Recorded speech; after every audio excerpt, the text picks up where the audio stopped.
was just doing a little sweeping in the backyard there before grandfather wake up. You know, he kind of fussy. Now, my name is Dwayne White Jr.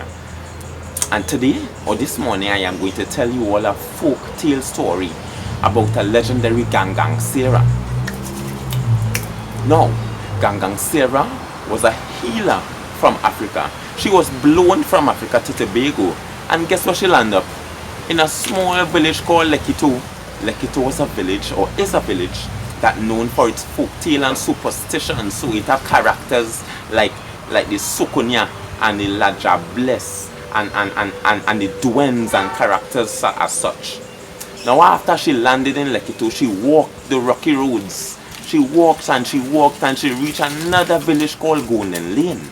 Now Golden Lane was slightly off of Lekito. It wasn't that far. And you know who she met?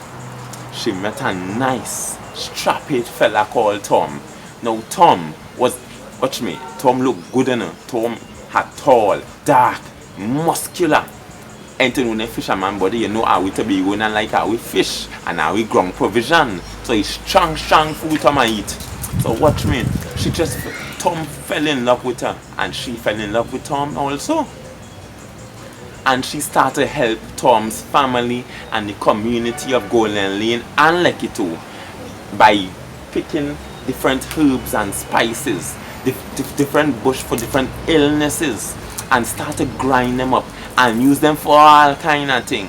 When I say the bacano bush, using for the dry cool and the nasty cough, this thing and the bush used for fever, the fever grass bush does it even use for fever, right? The wonder of the world that could be used for a lot of bushes, right?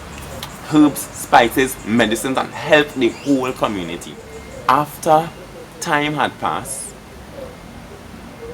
as every good party has to end, Gangang Sarah had to go, but she will return, she said to Tom. She said, Tom, I really have to go back to Africa because she have to go and meet her people and then come. She will return, right? Tom said, okay. Now, as she tread the rocky roads, going back to Lekito,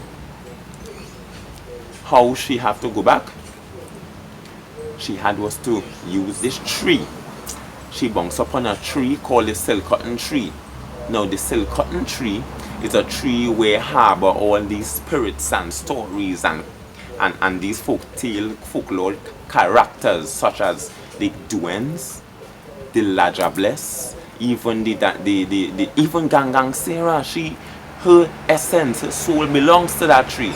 Now that tree is used as a transportation vehicle to take her back to Africa. So Gangang Sarah continue, and as she met the tree, she proceeded to climb.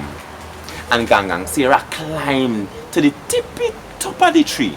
And when she reached the tippy top of the tree, she chanted her words and chanted a spell to fly back to Africa. So as she chanted her words and her spells, guess what happened?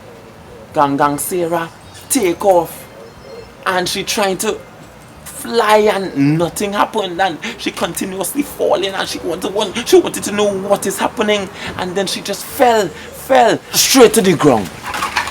Good. Unfortunately, Gangang Sarah died as she hit the floor, as she hit the bottom of the tree. Yes, she died, but her soul and her story remains right at the base of the silk cotton tree, I tell you. Yeah, so up to this day, people trying to figure out how Gangang Sarah fell, how Gangang Sarah died. Do you know how she died? Can you guess how she died? Well, remember I said she used to eat all those lovely dishes, or the Tobago dishes with the roast beef and salt fish, and she used to eat the crab and dumpling and stuff like that. People, it had too much salt, and Gangang Sarah never used to eat salt. You know why? Because salt make the soul heavy. Salt make the spirit heavy. So that is why she fall down. And as every story has a moral, salt makes the soul heavy. Yes, so too much salt It's not good for you.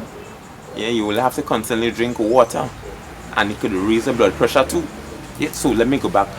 Let me start to sweep this yard before grandfather wake up and see if a skylarking again. Okay? Take care, you all. I hope you all have a lovely breakfast, and remember, do it here. Ease upon the salt.